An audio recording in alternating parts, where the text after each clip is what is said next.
Bueno, entonces, hola, buenos días, buenas tardes a todos y todas. Mi nombre es Mónica Guarino, soy trabajadora social, miembro de CIF Argentina. Nos es una gran alegría recibirlos y recibirlas a todas en este encuentro de hoy, que llamamos Diálogos de Trabajo Social, y vamos a intentar hacer eje en la respuesta de los estados en este contexto de pandemia. Para empezar entonces la actividad le pedimos a Sara, a la licenciada Sara González, colega, trabajadora social, miembro del Consejo de la Comisión Directiva del Consejo de Trabajadores y Trabajadoras Sociales de la Ciudad de Buenos Aires y de la Secretaría de Capacitación del mismo Consejo, que nos está acompañando. Sara, te escuchamos, te cedemos la palabra. Gracias. Hola, gracias, muchas gracias, Mónica. Bueno, bienvenidas, bienvenidos, todas ustedes. Aquí estamos en una actividad muy interesante que hemos planteado junto a CIF y que agradecemos la participación de todas y todos. Yo estoy aquí 2 minutos para contarles que hemos retomado, porque hace muchos años tuvimos convenio con CIF, que ahora hemos retomado, hace una gestión atrás. Así que venimos trabajando en conjunto con esta propuesta de esta organización tan interesante y tan importante para todas y todos los trabajadores sociales. Nosotros pensamos que estas propuestas de intercambio, que, como le decimos a nuestros hijos, nos abren la cabeza porque nos ponen en confronto con el mundo, con otros modos de pensar, de vivir la vida, pero también el trabajo social, ¿sí? De ejercer la profesión, nos permite no solamente aprender, sino también mostrar cuánto que hacemos los trabajadores sociales en Argentina, desde qué perspectivas, cuál es nuestra mirada y poderla cruzar con otras formas y otros saberes. No tengo mucho más que decir que agradecer que me hayan invitado a participar y que me alegro muchísimo que estén entusiasmados en participar y escuchar, preguntar y, por supuesto, comentarles que por este año, por razones conocidas por todos, hemos tenido que suspender algunas actividades que tenemos por convenio, pero por eso esta propuesta de hoy es tan importante para todos nosotros, para CIF y para el Consejo y, por supuesto, para todo el colectivo de trabajo social. Así que bienvenidas y bueno, un abrazo, un beso a todos, nos estamos viendo. Muchas gracias, Sara, muchísimas gracias por tu presencia y por tus palabras. Le vamos entonces ahora a pedir a nuestra presidenta, a la licenciada Susana García Peñalosa, que tome la palabra y que, bueno, que dé comienzo a esta actividad. Susú. Está silenciada, Susú.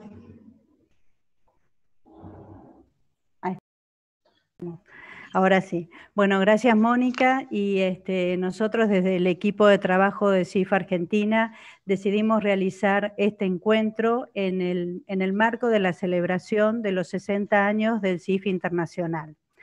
El CIF Internacional es una organización no gubernamental sin fines de lucro, integrada por 33 países y cuyo objetivo principal es propiciar el intercambio profesional y cultural entre trabajadores sociales. Nosotros acá desde el CIF Argentina integramos un grupo de trabajo, la verdad que con muy buena energía y mucho compromiso en el trabajo, y ya desde el 2008 que venimos organizando programas de intercambio recibiendo a trabajadores sociales de otras partes del mundo y haciendo un trabajo de difusión para que colegas de Argentina puedan participar en los otros programas de intercambio. Este año, debido a la situación de pandemia, tuvimos que suspender todos los programas de intercambio y en esa línea, digamos, de seguir trabajando en la reflexión y en el diálogo, es que pensamos organizar este encuentro en conjunto y con la colaboración del Consejo Profesional. En esta oportunidad convocamos a participar a 4 colegas que también son integrantes del CIF, Elena de Suecia, Vanessa de España, Montserrat de Costa Rica y Carolina, compañera nuestra de acá de Argentina. El objetivo, ellas todas trabajan en el ámbito público, desde el Estado, y por eso queremos justamente poner el diálogo en pensar cuál es el rol del Estado y cuál es nuestra intervención como trabajadores sociales. Sobre todo pensando en este contexto de pandemia, ¿no? Que obviamente que impactó en nuestro trabajo cotidiano. Bueno, desde ya agradecemos muchísimo que hayan aceptado esta invitación y estamos muy contentas y ansiosas de escucharlas. Así que, bueno, adelante, las escuchamos. Bueno, muchísimas gracias, Susu. Muchas gracias. Entonces, ahora vamos a pasar a presentarlas. Primero queremos agradecer también a la FAPS, a la Federación Argentina de Asociaciones Profesionales de Trabajo Social, que han adherido a esta convocatoria y han auspiciado este encuentro. Bueno, entonces les contamos que las colegas van a exponer, cada una de ellas, su experiencia, su trabajo, sus ideas, entre 10 y 12, 13, 15 minutos cada una.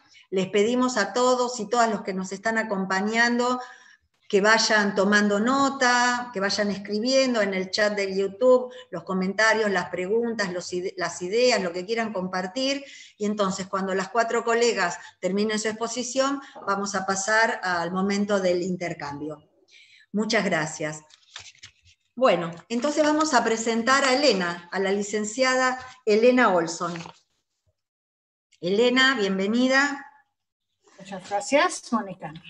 Hola. Hola. Elena es trabajadora social de Malmö, Suecia. Se desempeña en este momento como trabajadora social de una escuela secundaria con orientación laboral y también es miembro de Junta del Consejo Escolar de Malmö por el Partido Socialista. Es un cargo electo este último. Participó de los programas de intercambio, del programa de intercambio que se hizo en Argentina en el 2008 y es miembro del CIF de Suecia. Ele, te escuchamos. Muchas gracias, Mónica, y buenas tardes a todas compañeras y compañeros en el mundo. Yo soy Elena, soy sueca y justo ahora estoy en mi ciudad, Malmö, en el sur de Suecia. Tengo que pedir disculpas por el idioma.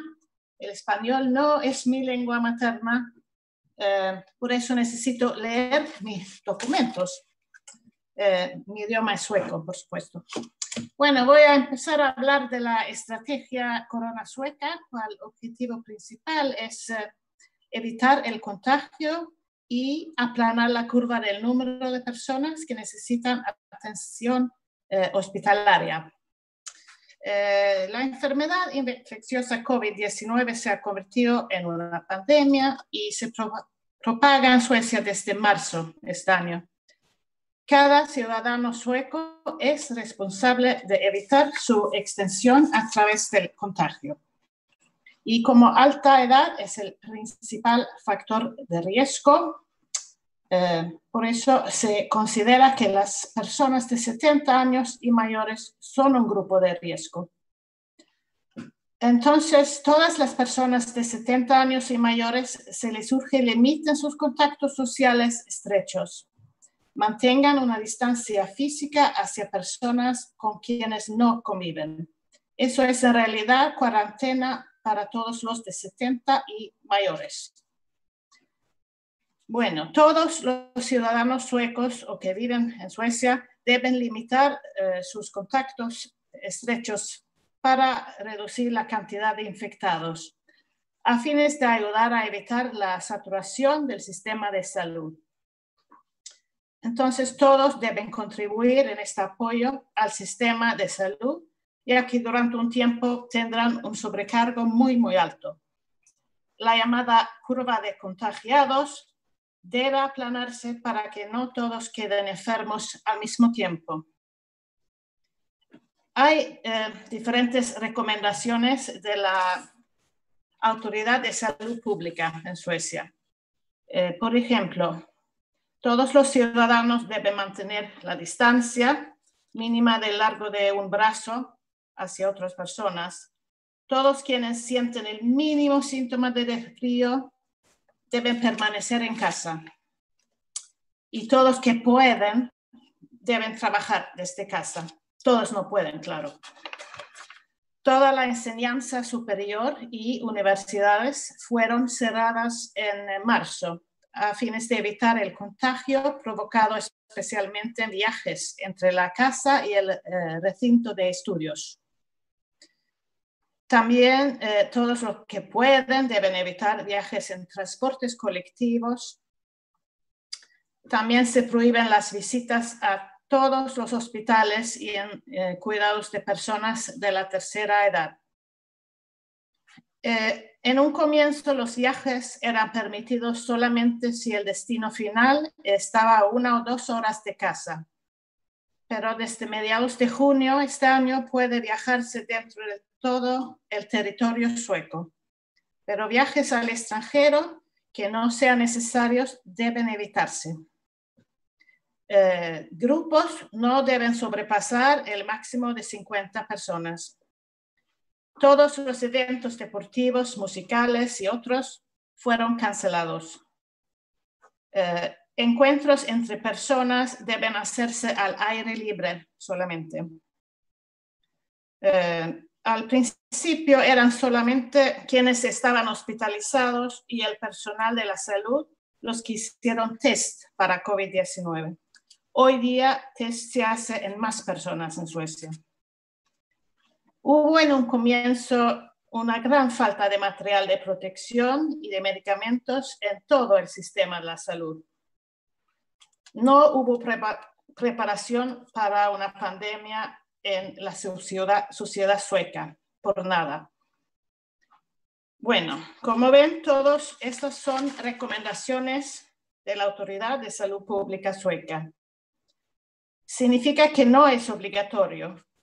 No hay multas u otras sanciones si no sigues las recomendaciones. Por ejemplo, por acá no es obligatorio llevar mascarilla. Hoy día en Suecia el número total de muertes en COVID-19 es 5.763 personas. La mayoría de los infectados se encuentran en la región de Estocolmo, la capital. Y la mayoría de los que han muerto en Suecia son personas mayores de 70 años. Una gran proporción ha vivido en hogares de ancianos. Y hay que decir, es un gran fracaso para Suecia que no hayamos podido proteger a los ancianos. Muchas personas que trabajan en estos hogares tienen trabajos precarios y carecen de educación. Son empleados por hora y para ellos es muy difícil quedarse en casa si están enfermos. Así pierden su salario. Además, muchos hogares son privatizados ahora. Bueno, por supuesto, hay diferentes opiniones sobre la estrategia corona sueca dentro del país también. Y si la estrategia sueca fue correcta o no, nadie puede saber todavía. El futuro lo dirá. Bueno, eso es en principal lo que dice la Autoridad de Salud Pública. Son ellos que deciden más o menos. El gobierno sigue la autoridad. No son los políticos que deciden. ¿Me entiendes? Ojalá. Bueno, entonces pienso hablar un poco cómo la pandemia ha afectado mi trabajo como trabajadora social. Trabajo desde hace 20 años como trabajadora social dentro del sistema escolar.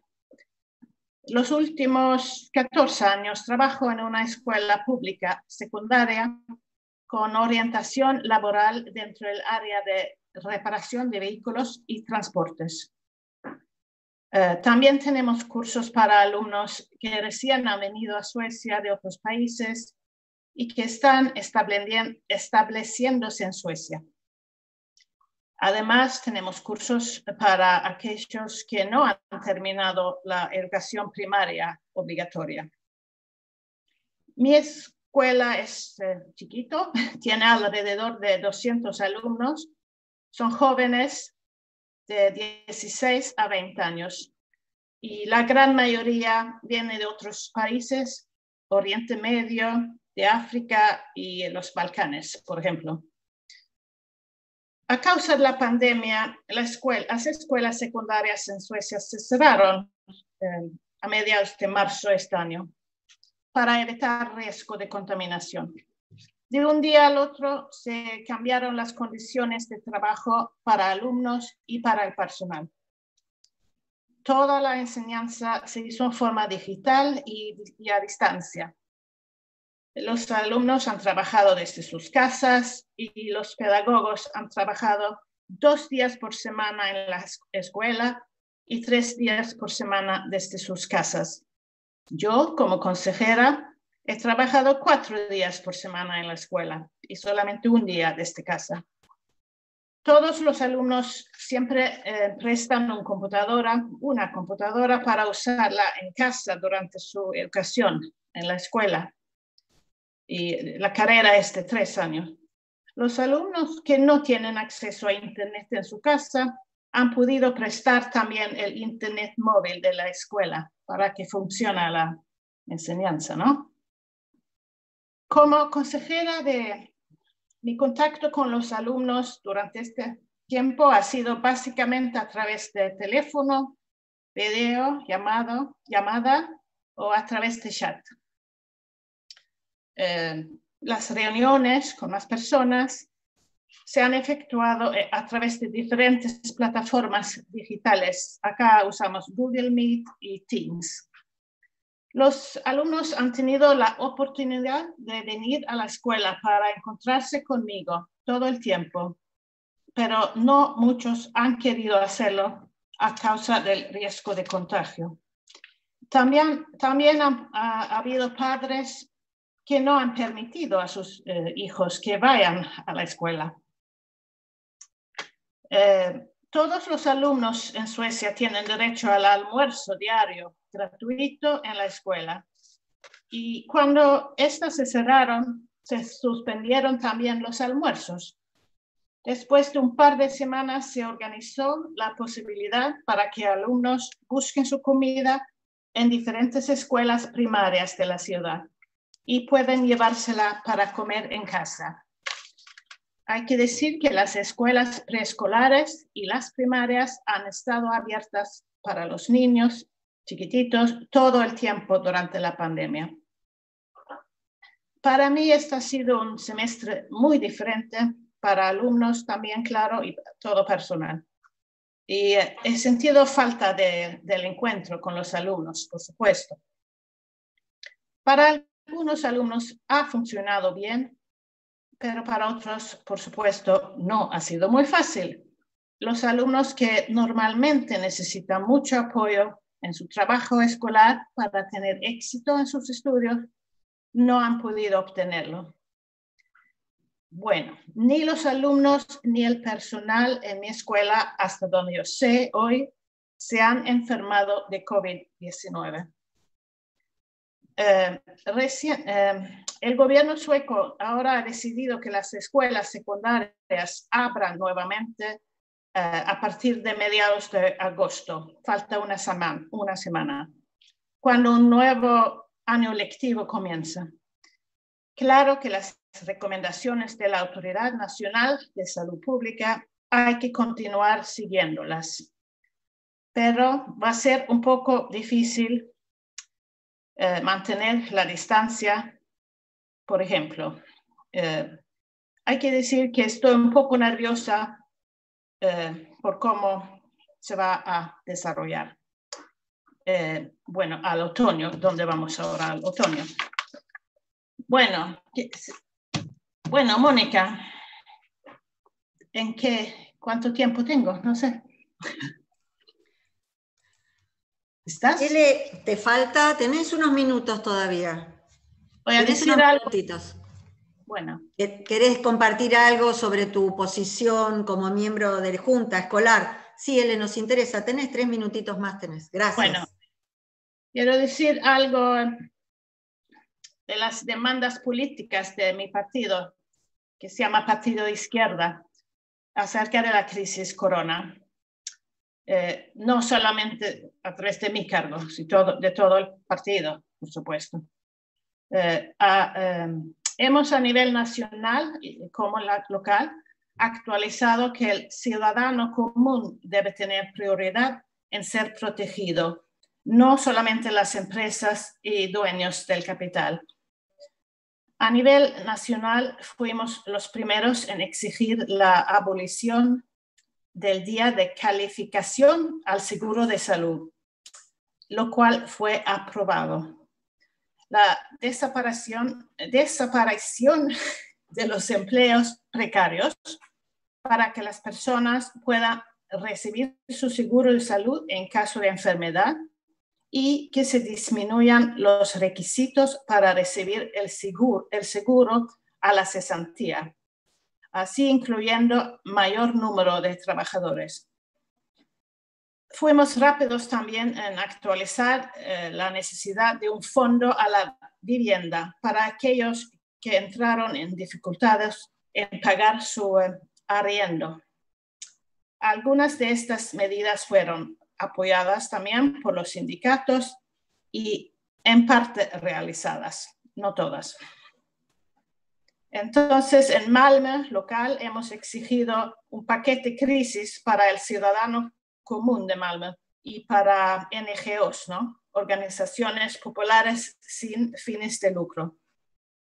La dirección municipal ha tomado varias iniciativas para apoyar el sector empresarial local, algo que nos parece bien para asegurar el empleo y el sustento de sus empleados.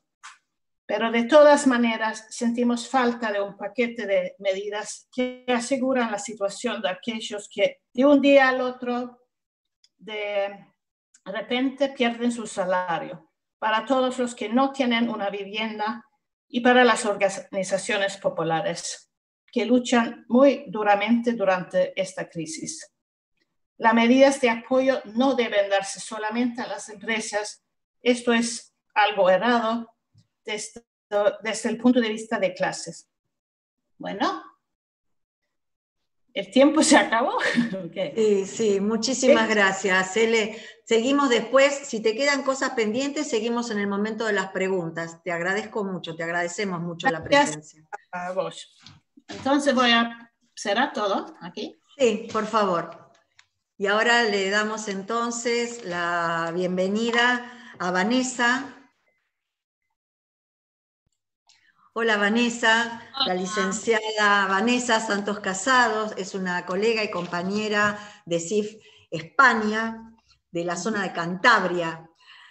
Vanessa se desempeña desde hace 10 años como trabajadora social del Centro Penitenciario El Dueso de Cantabria, España, y participó en el programa de intercambio profesional de Francia en el 2015 y es miembro de CIF España. Gracias, Vanessa, te escuchamos. Gracias, Mónica. Bueno, en primer lugar, agradecer a CIF Argentina y también al Consejo General de Trabajo Social de Buenos Aires la invitación. Me parece muy interesante el sacar un poco todas las celebraciones del 60 aniversario de CIF Internacional de Europa, sobre todo, y sobre todo darle importancia también y relevancia al español como lengua de transmisión del trabajo social. Bueno, yo preparo una pequeña presentación PowerPoint, entonces vamos a ver si todo va bien. Y vale. Hay un pequeño problema. Y no bien. Pues eso nos ocurre aquí. Y no puedo compartir la pantalla. El anfitrión inhabilitó la función de compartir pantallas. No sé si los compañeros igual lo pueden... Hola, a ver, ahí estamos tratando de solucionarlo. Probamos la Vane. Vale. Vale, perfecto. Ahora sí. Vale. Vale, bueno, disculpad por este pequeño retraso, pero bueno, estamos ya. Perfecto, lo tenemos entonces. Bueno, un pequeño resumen de la presentación. Es la evolución y situación actual en España debido a la pandemia, las medidas tomadas desde instituciones penitenciarias. En concreto, hablaremos un poco del centro penitenciario donde trabajo, del Dueso, el papel de los trabajadores y las trabajadoras sociales y algunos documentos que pueden ser de interés. El primer caso en España se diagnostica el 31 de enero, que es cuando todavía nos parecía todo un poco lejano, se oía hablar del virus en China, pero bueno, no acababa de llegar a Europa. Pero bueno, aquí se diagnosticó el primer caso el 31 de enero. A lo largo del mes de febrero se detectan más casos, todos ellos importados, y el primero, el primer contagio local, el 26 de febrero. Todo se acelera durante finales de febrero y principios de marzo, y el 14 de marzo se decreta en España el estado de alarma. Lo que implica la mayor consecuencia del estado de alarma es que se limita la circulación a los ciudadanos a lo largo de todo el territorio.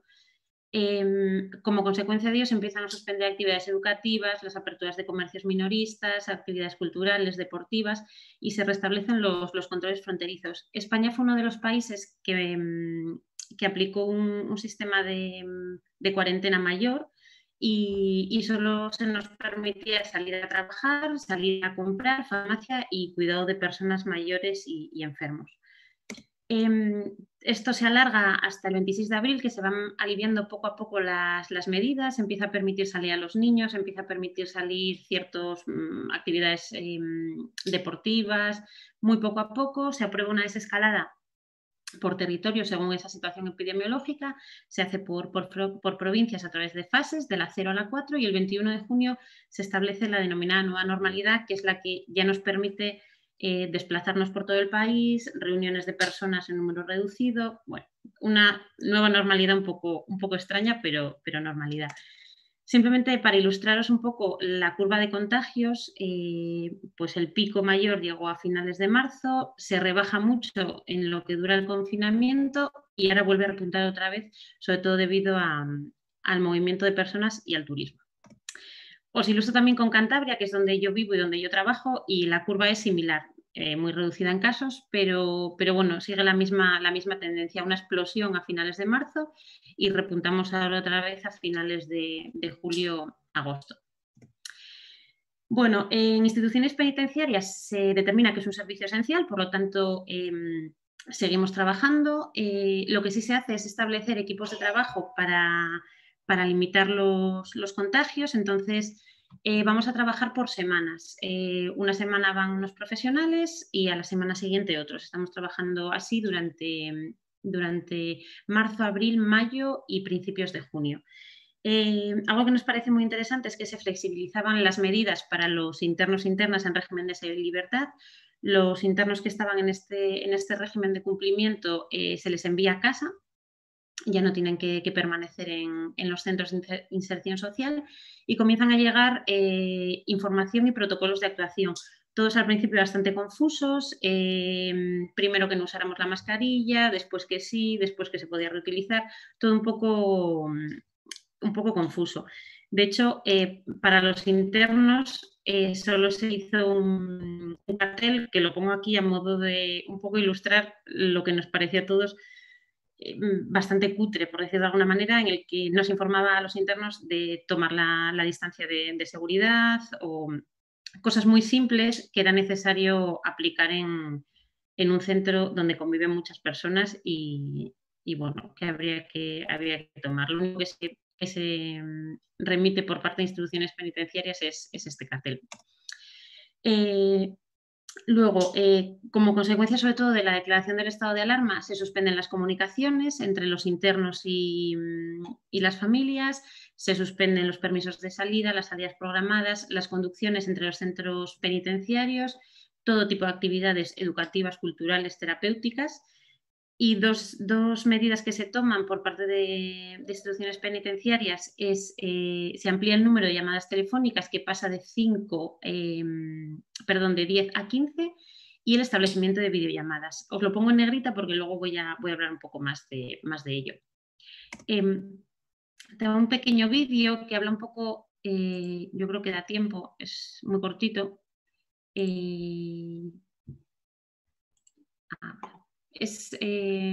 Bueno, este vídeo no es de la prisión donde yo trabajo, es de una prisión de Cataluña, pero sí que ilustra mucho el sentir de los internos y lo que los internos sentían.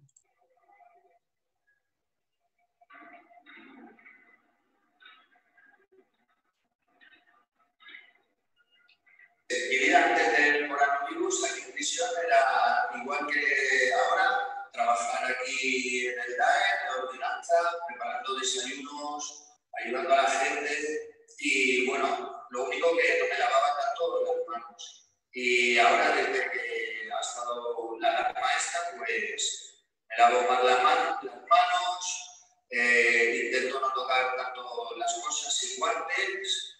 Y bueno, afectarme, pues me afecta en el plan emocional de mi familia, porque también tengo gente de riesgo, tengo a mi padre con cáncer y entonces, pues quieras o no, siempre piensas más en la familia que en uno mismo aquí dentro.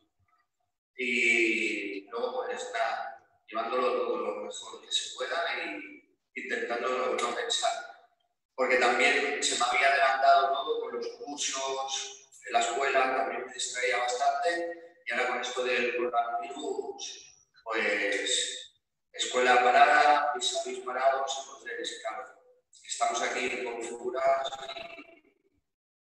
y a veces no la tienes tanto para distraerte. Bueno, lo que os decía, es un testimonio que aunque no sea de un preso de la prisión donde yo trabajo, sí que ilustra muy bien esa incertidumbre que tenían de que no sabían lo que iba a pasar, no sabían, todo se suspendía, no podíamos dar plazo a ninguna de sus demandas y eso generaba cierta tensión.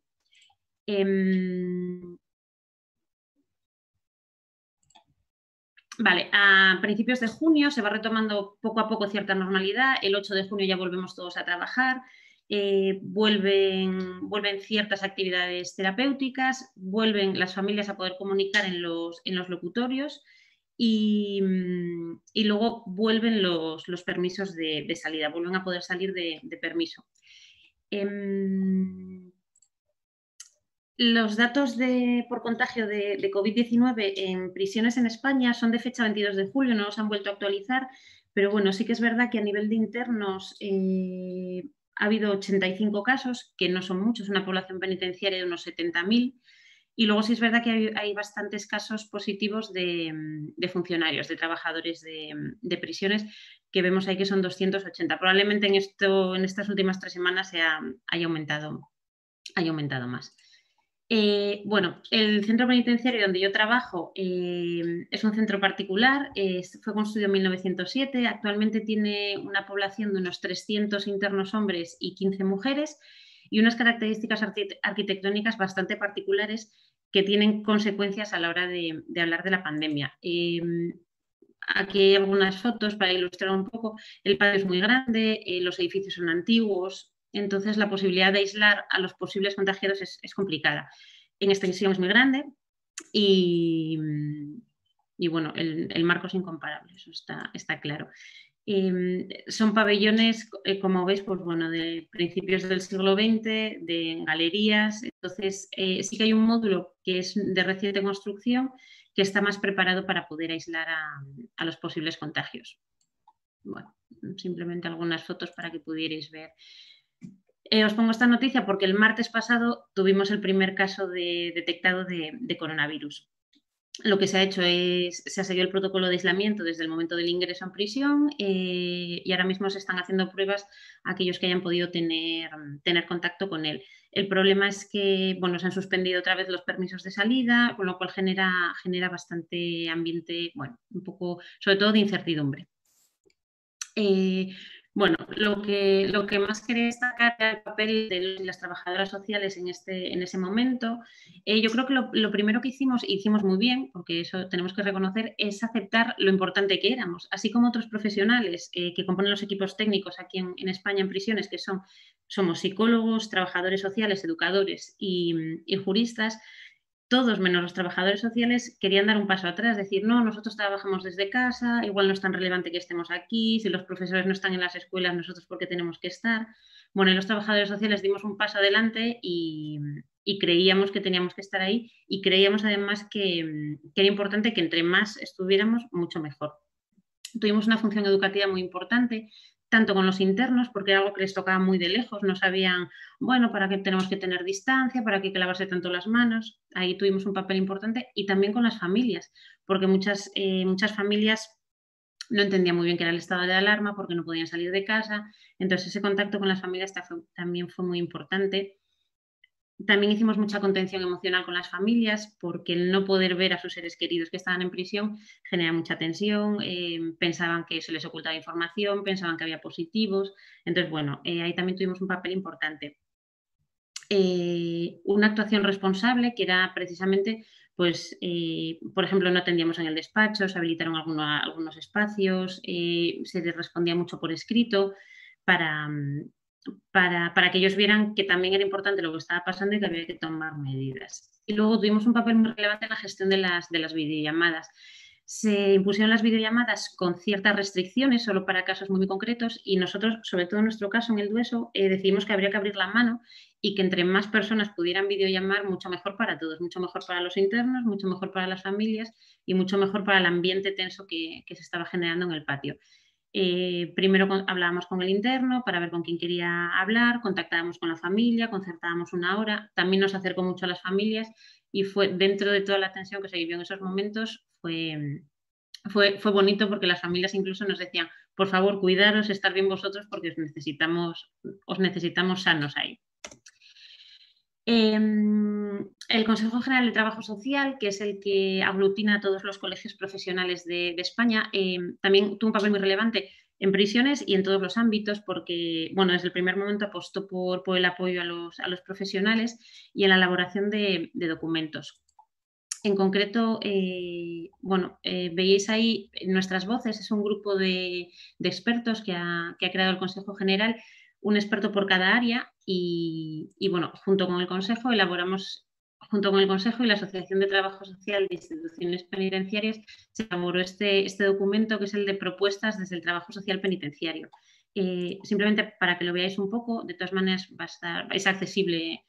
Bueno, creamos un poco ciertas recomendaciones, un poco a nivel general de recomendaciones generales y luego específicas para internos que ingresan de libertad, para liberados por cumplimiento de condena e intervención en medio abierto y ciertas medidas que considerábamos un poco excepcionales.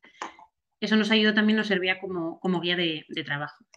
En otro momento, ya a finales de mayo, ya ha pasado un poco el tiempo, yo escribí una carta abierta a los medios porque, bueno, fue una oportunidad que también daba el Consejo y bueno, recojo un poco este sentir de decir que los trabajadores sociales dimos un paso adelante y de que también los internos actuaron responsablemente. También es accesible a través de la web del Consejo, o sea que no hay problema. Como sé que hay gente de diferentes áreas, si os resulta interesante, el Consejo elaboró documentos de varias áreas, algunos de elaboración propia, otros en colaboración con otras entidades, pero bueno, ahí lo tenéis todo.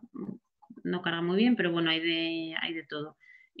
Pues en caso de emergencia, con barrios, el duelo, bueno, hay personas sin hogar.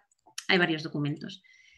También han sacado ahora, reciente, hace 15 días o así, el monográfico de trabajo social versus COVID-19, en el que varios compañeros han escrito artículos, que también lo tenéis de acceso libre.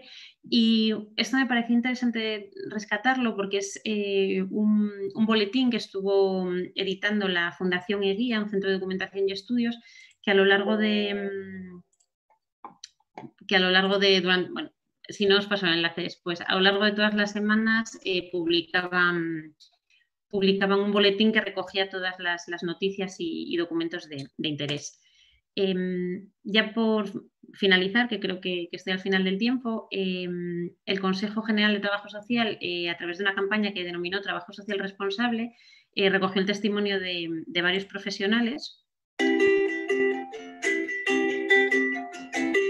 Soy Vanessa, trabajadora social en el Centro Penitenciario El Dueso, en Santoña, en Cantabria, y ante esta situación tan excepcional que estamos viviendo derivada de la crisis sanitaria del coronavirus, lo que estamos haciendo desde prisiones es, por un lado, servir de puente entre los internos, las internas y sus familias, y por otro, reforzar la atención telefónica para informar a las familias de las alteraciones que estamos sufriendo en nuestro día a día penitenciario, también para solventar cualquier tipo de duda y también para servir de contención y de apoyo emocional a esas mismas familias.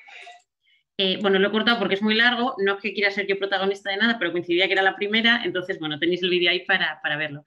Si tenéis dudas, más información, aparte del chat de después, ahí tenéis mis datos, podéis contactar sin problema. Muchas gracias y ya está. Muchas gracias, Vanessa, muchísimas gracias, muy interesante. Vamos a tomar nota de todos esos documentos para poder revisarlos más adelante, en otro momento. Muchas gracias. Gracias. Bueno, entonces ahora le vamos a dar la bienvenida a Montserrat, nuestra colega de Costa Rica. Bienvenida, Montserrat. Muchas gracias. Primero agradecer a la invitación de CIF Argentina por permitirme compartir un poco acerca de mi experiencia en la atención directa de personas con COVID-19 y sus familias. Monse, te presento y... Sí, dale, adelante. Montserrat es licenciada en Trabajo Social con énfasis en intervención terapéutica. Actualmente trabaja en la Caja Costarricense de Seguro Social en el área de salud Heredia Virilia. Es referente del CIF Costa Rica y participó del programa de intercambio profesional de España en el 2018. Gracias, Monse. Ahora sí. Gracias. Para compartirles un poco acerca de mi experiencia, yo tengo una pequeña presentación, la cual, si gusta, me pueden poner en este momento. La titulé Costa Rica en tiempos del COVID-19, respuesta del Estado desde trabajo social en el primer nivel de atención de la Caja Costarricense del Seguro Social. Más adelante les voy a explicar qué es un primer nivel de atención y en qué consiste la Caja Costarricense, que es la entidad para la cual yo laboro en este momento. Adelante. Bueno, para iniciar quiero hacer unas reflexiones al respecto del COVID. En primera instancia, tenemos que el COVID nos ha generado cambios en la vida cotidiana de las personas, acelerados y marcados por la incertidumbre. En el contexto de Costa Rica, en realidad en este momento estamos en la ola pandémica más fuerte. Inició a partir de marzo, así inició el COVID en Costa Rica, y al día de hoy más bien estamos con medidas de restricción bastante cerradas, no podemos salir, solo las personas que trabajamos y tenemos horarios muy, muy delimitados para poder hacer compras o algo por el estilo. En segunda instancia, la pandemia, la pandemia ha sacado, no, la anterior, todavía no he pasado.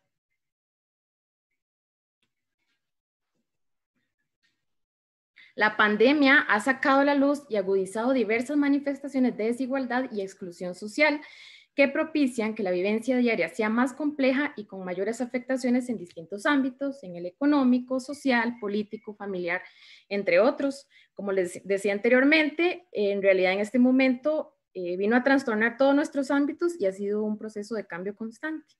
También la pandemia se hace presente sin hacer distinción de ubicación geográfica ni de clase social, aunque es evidente que en el mayor riesgo recae en las comunidades más desfavorecidas que buscan sobrevivir ante las desigualdades sociales acentuadas dentro de un modelo neoliberal en el que la privatización justifica la priorización del mercado sobre la vida de quien no cuenta con lucro. En este caso, en términos de las políticas sociales, a lo largo de estos últimos 20 años ha surgido afectaciones en temas de recorte de gasto en la inversión social, la focalización de políticas, entre otras manifestaciones, como en el modelo socioeconómico que impera en Costa Rica ha venido afectando la política en el ámbito social. Y el abordaje del COVID-19 no puede dejar de ser analizado desde su influencia sobre las dinámicas sociales y culturales generadas, pues ha llevado a un rompimiento de la cotidianidad debido a las medidas de contingencia tomadas para mitigar su propagación. Entonces, bueno, como decía, no puede verse desde un enfoque meramente biomédico o biologístico de la salud, sino lo que afecta a toda la cotidianidad de nuestra sociedad. Hacia adelante. Bueno, para trabajo social y COVID, la pandemia viene a traer a la luz una serie de manifestaciones de la cuestión social acrecentadas, como son las poblaciones vulnerabilizadas, en este caso la pobreza, la migración, el desempleo, el subempleo, la explotación laboral, el aumento de la violencia y la falta de acceso a la vivienda digna. También tenemos lo que son las cifras de enfermedad y muerte, lo cual aumentan la angustia, el estrés, el miedo ante la enfermedad, mediados por la difusión de la información. Y en este caso, bueno, como tenemos tanta facilidad para acceder a los medios de comunicación, en realidad nos podemos dar cuenta fácilmente de qué pasa al otro lado del mundo. Y en tercera instancia, las políticas estatales, mediados por diversos intereses políticos y económicos que interfieren en la respuesta del Estado hacia las poblaciones más excluidas, donde, por supuesto, que dificulta el acceso a los recursos. Ahora, trabajo social y la caja, como les decía en primera instancia, yo trabajo para la Caja Costarricense del Seguro Social. Es la única entidad pública que presta servicios de salud a la población costarricense.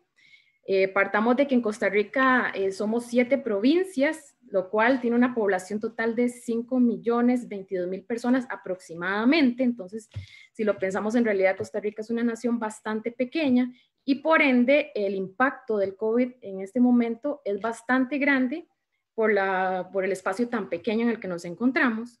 Al día de hoy, bueno, con estadísticas del día de ayer, contamos con 22.081 casos de COVID, donde 16.204 son costarricenses, 5.877 corresponden a personas extranjeras.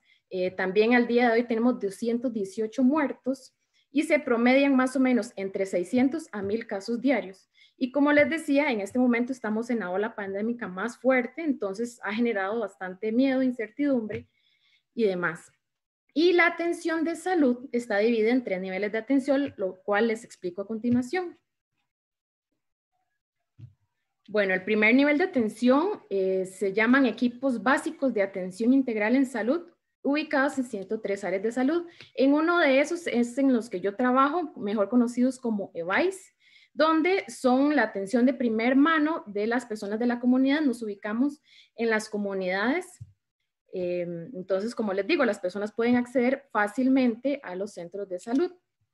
El segundo nivel de atención corresponde a servicios de consulta especializada, internamiento y tratamiento quirúrgico en especialidades básicas, lo cual estamos ubicados en 10 clínicas mayores, 13 hospitales periféricos y 7 regionales. Y en tercer nivel de atención tenemos lo que es la atención especializada en 3 hospitales nacionales generales y 5 especializados. En estos casos, un hospital de gerontología, uno para las mujeres, uno para niños, un hospital psiquiátrico y de rehabilitación. Y en especial, generado a través del COVID, tenemos el Centro Especializado de Atención de Pacientes de COVID, el cual se empezó a formular a partir de marzo más o menos de este año y comenzó a funcionar. Aquí hay que resaltar algo muy importante y es que tanto el primero como el segundo y el tercer nivel de atención mantenemos una comunicación entre colegas constante porque hay mucha, como es tan variable esta situación, puede que yo atienda a un paciente con COVID el día de hoy y puede que al día de mañana se le agravaron sus síntomas y pase a un tercer nivel de atención. Y puede que en algunos casos fallezca o bien se regrese nuevamente a su lugar de domicilio y por ende yo deba seguirle dar el seguimiento a esa persona. Entonces, en realidad mantenemos una comunicación bastante fluida y es demasiado importante esta función dentro de trabajo social.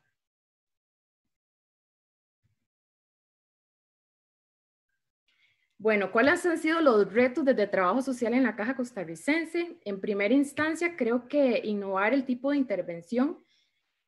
Al inicio de la pandemia, desde mi trabajo, yo creo que se hizo un gran esfuerzo y bueno, en general en Costa Rica, mucho mediado por el miedo.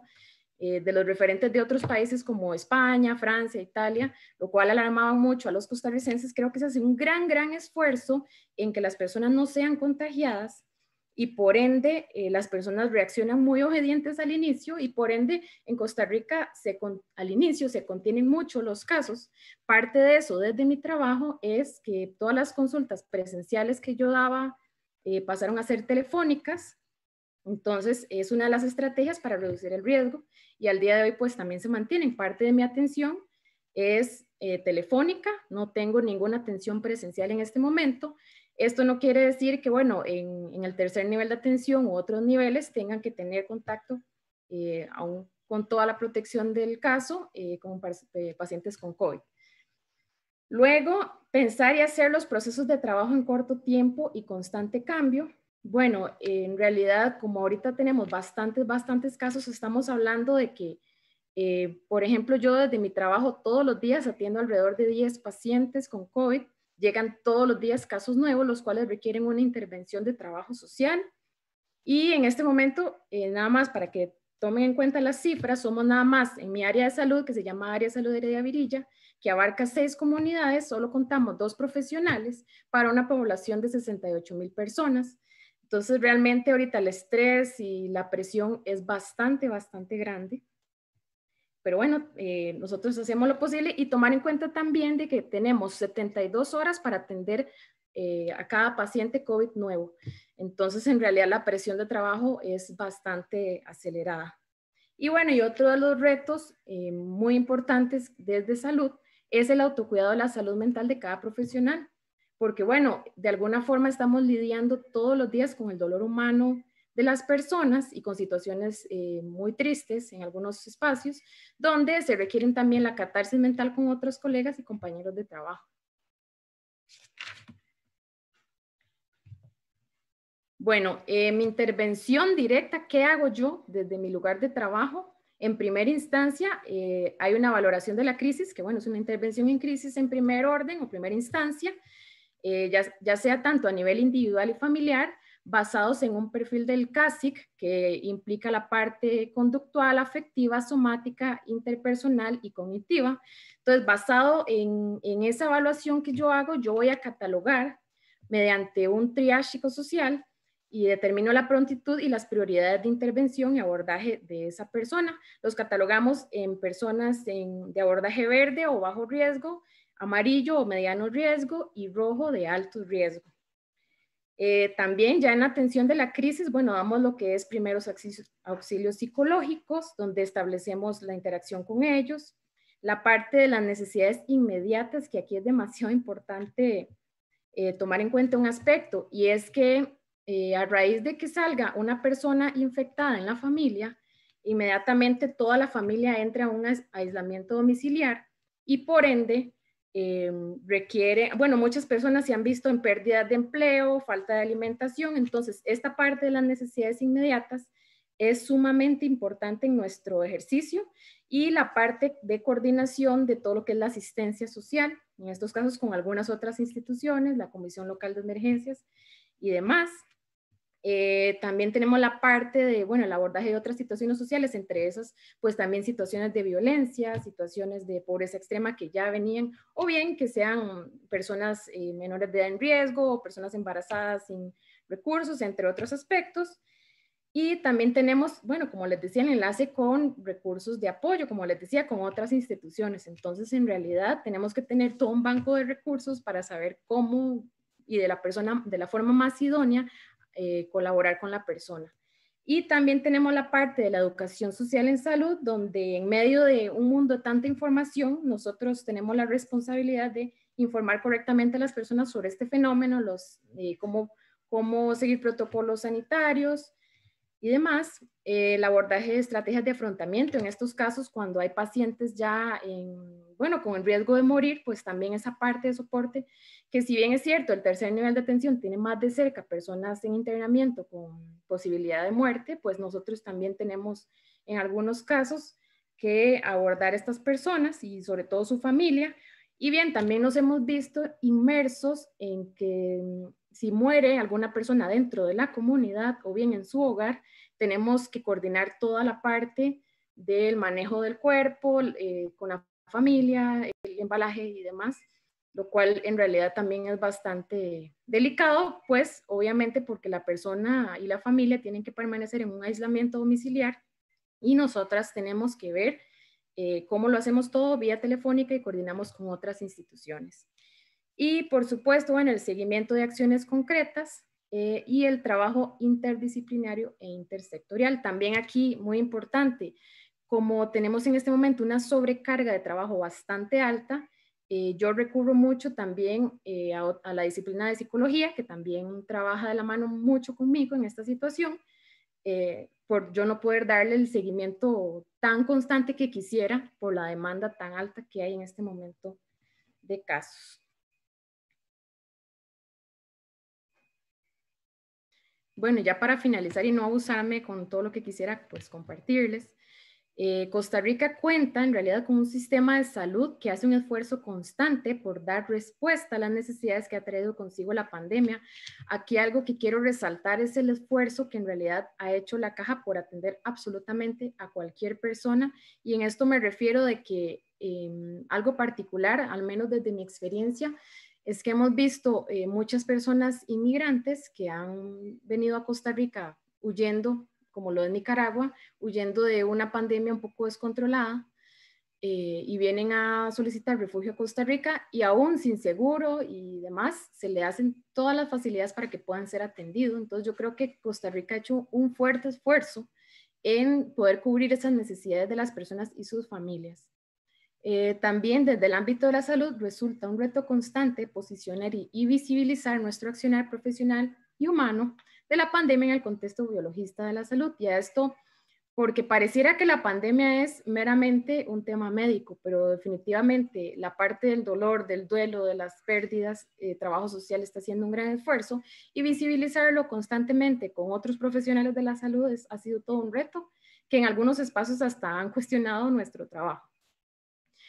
Se cuenta con una serie de lineamientos que rigen la intervención social en la emergencia sanitaria, pero el contexto dinámico y cambiante propicia que aprendamos en el hacer en medio del dolor humano. Y es que aquí, a pesar de que hay lineamientos dentro de mi institución, por ejemplo, efectivamente todos los días cambian las reglas del juego, y un día nos dicen sí, otros días nos dicen no, y la verdad que en medio de esto es todo un reto nuestro accionar profesional. Y ya para terminar, lo último, pasa la diapositiva. Esto a su vez implica un compromiso ético-político centrado en los derechos de las personas y en el respeto y la comprensión de sus condiciones de vida y por ende de sus ritmos para afrontar la crisis, la comunicación y apoyo constante entre actores y actoras sociales involucrados en la atención de emergencia, la solidaridad y unión gremial y otros grupos profesionales para el afrontamiento de los desafíos del contexto y las políticas que amenazan con el recorte de la inversión. Y por último, los profesionales en trabajo social de la Caja brindamos un soporte a la crisis de las personas con COVID y sus familias, y por ende nuestra responsabilidad es promover espacios de autocuidado en la salud mental, lo cual ha sido todo un reto para mí. Muchas gracias. Muchísimas gracias, Montserrat. La verdad es muy interesante, y esto de la solidaridad entre pueblos es también muy conmovedor, ¿no? Así que muchísimas gracias. Después retomaremos en el momento de las preguntas seguramente. Gracias. Bueno, entonces ahora vamos a recibir a nuestra compañera y colega Carolina Domínguez, de Argentina. Caro.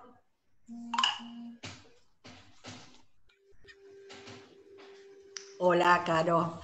Bueno, la licenciada Carolina Domínguez es licenciada en Trabajo Social de la Guardia del Hospital de Niños y Niñas Pedro de Lizalde, y además es trabajadora social de la Unidad Sanitaria El Faro de Lomas de Zamora. Carolina participó de los programas de intercambio profesional de Noruega en el 16 y de Escocia en el 2018. Es miembro de la comisión directiva de CIF Argentina. Te escuchamos, Caro. Bueno, gracias, Moni. Hola, buenas tardes a todos los que se sumaron para compartir con nosotros esta experiencia de intercambio. Yo voy a compartir con ustedes mi trabajo en relación a la intervención con niños, niñas y adolescentes desde un hospital público de la ciudad de Buenos Aires. Para comenzar voy a poner un poquito en contexto desde donde partimos. Argentina es un territorio amplio y extenso constituido por 23 provincias y la ciudad autónoma de Buenos Aires, con una población total de 45 millones de habitantes. La gran mayoría de la población se asienta en lo que se llama el AMBA, que es el área metropolitana de Buenos Aires, conformada por la ciudad autónoma y 14 municipios de la provincia de Buenos Aires, con un total de 20 millones de habitantes, de los cuales 6.300.000 son niños, niñas y adolescentes de 0 a 19 años. En diciembre de 2019 se produjo un cambio de gobierno con la asunción del presidente Alberto Fernández, con un modelo de gobierno de Estado presente a través de las políticas públicas y ampliación de los derechos sociales. Cabe destacar que la salud y la educación en nuestro país tienen el carácter de universal y gratuito para toda la población. En relación a la pandemia mundial por el COVID-19 declarada por la OMS, Argentina tuvo su primer caso confirmado el 3 de marzo de 2020 en la ciudad autónoma de Buenos Aires. Ante ello, el 20 de marzo, el presidente, en consenso con todas las provincias y la ciudad autónoma, dispuso el inicio de la cuarentena, de manera temprana y estricta en todo el país. Esto fue por 46 días, seguidas de una flexibilización por regiones, permitiendo levantar gradualmente la cuarentena en la mayor parte del país, pero continuando con protocolos de distanciamiento social. Esto no fue posible en el AMBA por ser la zona de mayor contagio y donde se registraron la mayoría de los casos de todo el país. Hasta el día de ayer tenemos 235.000 infectados con 4.000 fallecidos. Ante esta situación y como las medidas de emergencia, el Estado Nacional implementó las políticas sociales de asistencia directa a la población general. Una de ellas, y quizás la de mayor envergadura, no solo en la actualidad, sino también de cara a futuro, es el IFE, que es el ingreso familiar de emergencia. Es esto una transferencia monetaria a las familias. La ATP, que es la asistencia al trabajo y la producción, es un beneficio para los empleados formales del sector privado que trabajan en empresas afectadas por la pandemia. El bono de la asignación universal por hijo o hija y el bono a la asignación universal por embarazo. Los bonos para jubilados y pensionados, los créditos a tasa cero, la tarjeta alimentar, que es para niños y niñas menores de 6 años. Se suma a esto el refuerzo alimentario en los comedores comunitarios y la entrega de bolsas de mercaderías en las iglesias, todo ello con el fin de paliar la reducción de los ingresos de los hogares a causa del aislamiento social y obligatorio, procurando generar la inclusión social de los sectores más vulnerables de la población. En lo que concierne a la educación y en respuesta a la suspensión de las clases presenciales, todos los niveles implementaron la enseñanza a distancia a través de los dispositivos electrónicos, lo que constituyó un reto para las escuelas, ya que muchos niños y adolescentes no cuentan con el acceso a dispositivos ni a internet desde sus hogares. Esta brecha digital generó la profundización de las desigualdades sociales ya existentes. A nivel nacional se cubren los contenidos pedagógicos a través de la plataforma televisiva Seguimos Educando para los 3 niveles, inicial, primaria y secundaria, así como la entrega de los cuadernillos con actividades. Como respuesta a la crisis, las escuelas públicas implementaron la entrega de mercaderías a las familias de sus alumnos de manera quincenal para paliar la falta de ingresos en los hogares. Esto en relación a las políticas públicas bajadas desde el Estado. Y en relación a la intervención con niñas, niños y adolescentes, voy a describir los cambios que fuimos adaptando al nuevo contexto de pandemia. desde el hospital. El Hospital General de Niños Pedro Elizalde, fundado en 1779, ayer cumplió 241 años, se encuentra ubicado en el AMBA, en el límite entre la ciudad de Buenos Aires y la provincia de Buenos Aires. Atiende niños, niñas y adolescentes hasta los 18 años de edad, siendo la mayoría de ellos provenientes de familias muy vulnerables. Desde el año 2007 se sumó al plantel del Departamento de Urgencias del hospital un equipo interdisciplinario conformado por trabajadores sociales, psicólogos, psiquiatras, para el abordaje de la cuestión psicosocial en las consultas. Desde entonces, el rol del trabajador social aporta una mirada integral de la situación de los niños, niñas y sus familias. Con el comienzo de la pandemia, en el mes de marzo en nuestro país, toda la población nos vimos atravesados por cambios en la vida cotidiana y laboral generada por el aislamiento obligatorio. Durante los primeros meses de marzo y abril, todo era incertidumbre. La escasa circulación de personas hizo que las consultas se redujeran de forma abrupta, por lo cual la intervención del equipo de salud mental se fue configurando en base a la demanda de la nueva situación. Se planteó la necesidad del acompañamiento psicosocial de compañeros y compañeras de los distintos sectores del hospital, hasta que, gradualmente, al retorno de las demandas habituales, se sumó la intervención presencial y remota con niños y adolescentes atendidos o internados por COVID. Por protocolo del Ministerio de Salud, los pacientes son internados por 10 días para cumplir el aislamiento y monitoreo de síntomas, aunque la gran mayoría de ellos suelen hacer síntomas leves en comparación con los adultos. La intervención del servicio social es a través de la entrevista con las familias para evaluación y seguimiento hasta el alta, pudiendo acompañar a partir de la demanda de las familias en lo que concierne a la organización del cuidado de los niños, de las niñas, generando el armado de las redes posibles que colaboren en un contexto complejo por la necesidad del aislamiento social. En caso de que algún paciente no cuente con red familiar de apoyo que pueda acompañar y cuidar durante la internación, se solicita el recurso acompañante hospitalario a través del Consejo de los Derechos de Niñas, Niños y Adolescentes. Este es un organismo especializado en infancia que tiene como finalidad promover, proteger y garantizar los derechos de los niños. En caso de no poder sostenerse este aislamiento en el domicilio del paciente, se realiza en los hoteles y centros acondicionados a tal fin. La característica novedosa de esta etapa es que la entrevista con las familias toma la modalidad virtual, ya sea a través de celulares, del referente del niño o niña, y en caso de no contar con ello, disponemos del intercomunicador que hay en cada sala de internación para comunicarse con las habitaciones. Como trabajadores sociales del sector salud, considerados trabajadores esenciales en esta crisis sanitaria, nos vemos atravesados por la incertidumbre del nuevo contexto social de intervención, donde nuestras herramientas de abordaje se ven condicionadas por protocolos sanitarios que regulan la interacción con otros y otros, a su vez obstaculizados por los necesarios equipos de protección personal que dificultan la observación de las manifestaciones no verbales que hacen a la comunicación.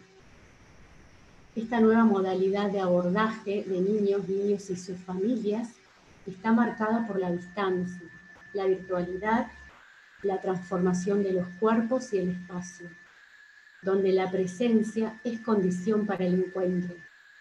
El desafío que nos interpela hoy en tiempos de pandemia es cómo sostener presencia en la distancia durante nuestra intervención. Dentro de estos protocolos sanitarios también se vio modificado el transcurrir de los niños y adolescentes dentro de la institución, ya que se suspendieron, por ejemplo, las salidas al patio, el acceso a la plaza de juegos interna, las visitas de sus familiares, como así también actividades como la escuela hospitalaria, las actividades recreativas con los payamédicos pasaron a la modalidad virtual, generando la pérdida de los recursos que son importantes a la hora de pensar y contener. El trabajo social como proceso de intervención con otros se encuentra en esta situación de pandemia con el desafío de reinventarse en todo momento con los recursos posibles y disponibles. Como aporte personal y en base a estos más de 4 meses de trabajo con niñas y adolescentes en este nuevo escenario de la vida cotidiana y donde todas y todos somos vulnerables a contraer el virus, creo hoy más que nunca que las redes comunitarias, las organizaciones sociales y el Estado presente a través de las políticas públicas son condición necesaria para enfrentar una enfermedad que afecta a toda la población y de manera más crítica a los sectores más vulnerables. Yo quería también compartir con ustedes una viñeta de un caso trabajado recientemente, hará 1 o 2 semanas, de la intervención concreta con el equipo de trabajo. Es una viñeta. 3 de la mañana se recibe el llamado de la médica de sala solicitando intervención por una madre de 19 años que acaba de ingresar junto a su hijo de 18 meses.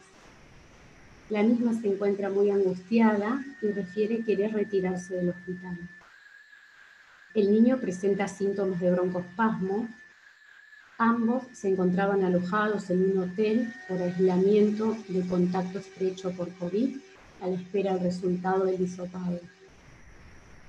Al asistir a la sala de internación de pacientes sospechosos y teniendo en cuenta el protocolo por el cual no se puede ingresar a la habitación, se intenta entrevistar a la madre de manera telefónica. Es allí donde nos encontramos con el obstáculo de que no contaba con un teléfono personal. Tomamos contacto entonces a través del intercomunicador de la sala.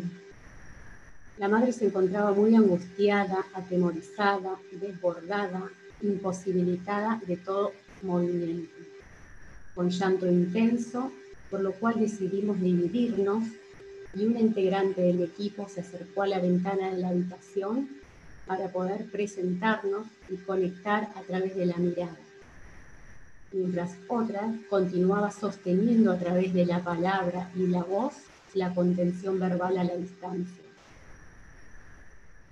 Sumado a este cuadro de angustia, de la entrevista se desprende que no podía aportar datos de contacto para convocar a su red de contención. Era la primera vez que esta joven madre no contaba con la presencia de algún familiar. Lo único que recordaba era el nombre de la calle donde estaba el hotel que hasta entonces los alojaba. Allí mismo permanecían su hermano, su hermana, otra de sus hijitas de 3 años.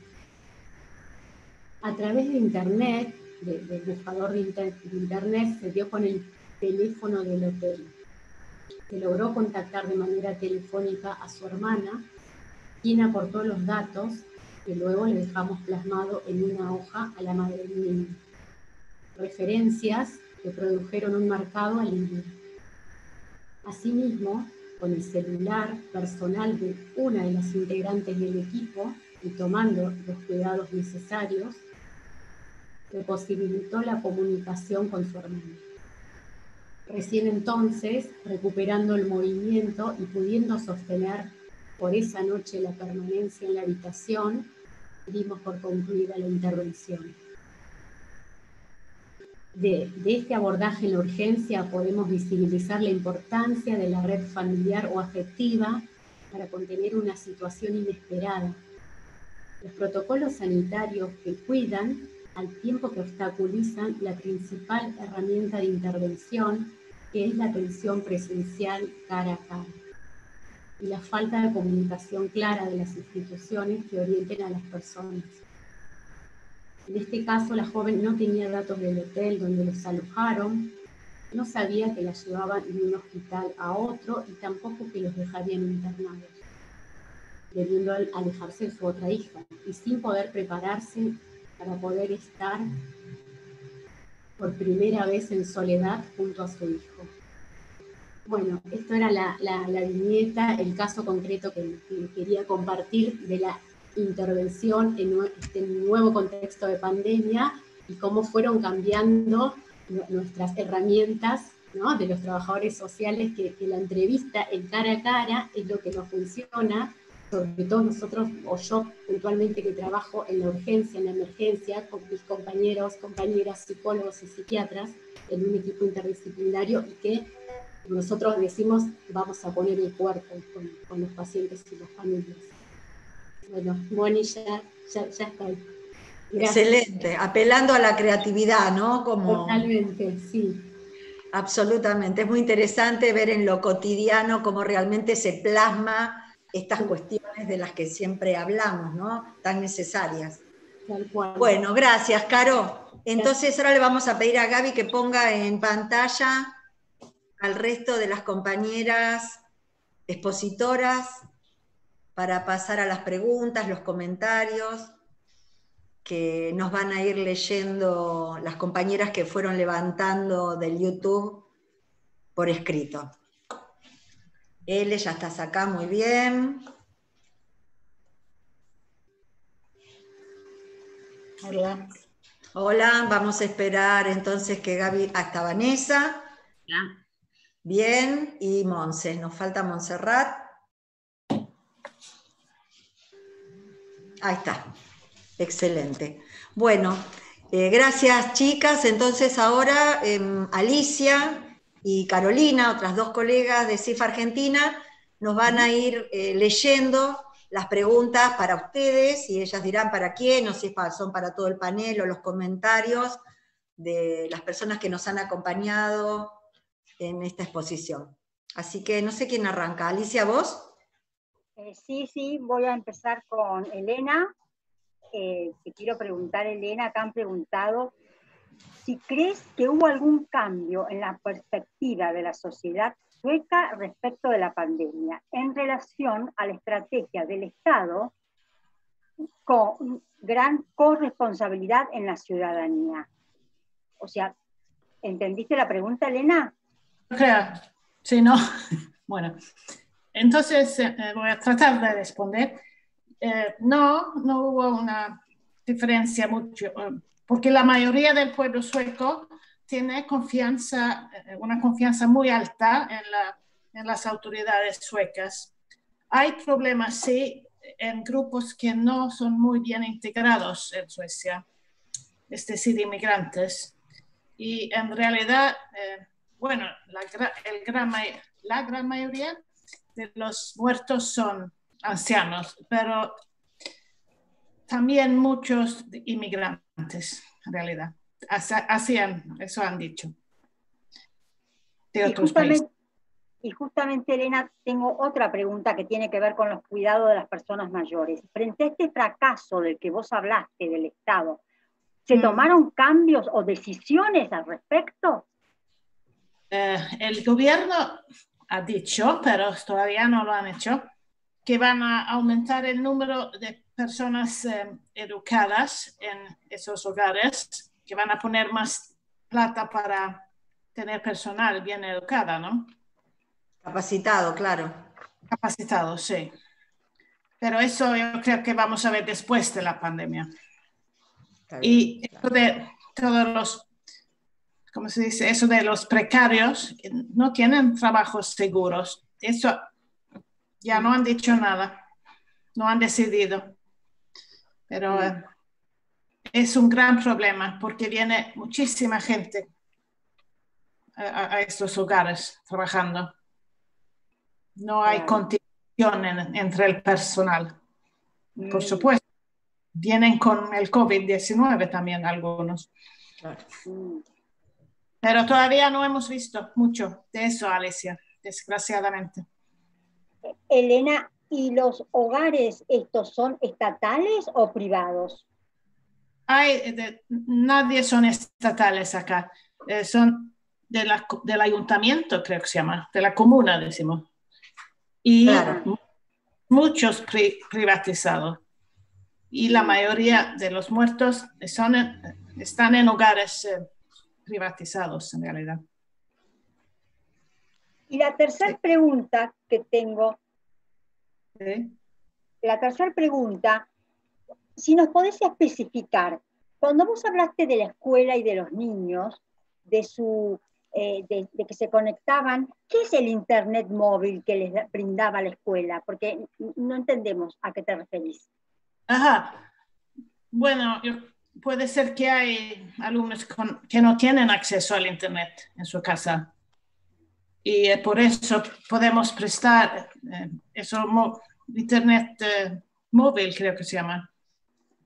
Sí, está bien. Son unos dispositivos que portan internet y que con el costo corre el gobierno, digamos, la escuela, el ayuntamiento, ¿verdad? Ah, sí. Claro. ¿Fue correcto, Alicia? Es correcto, sí. Sí, entendimos, creo que sí. Bueno, Carolina, ¿tenés preguntas? Sí, hola a todos, ¿qué tal?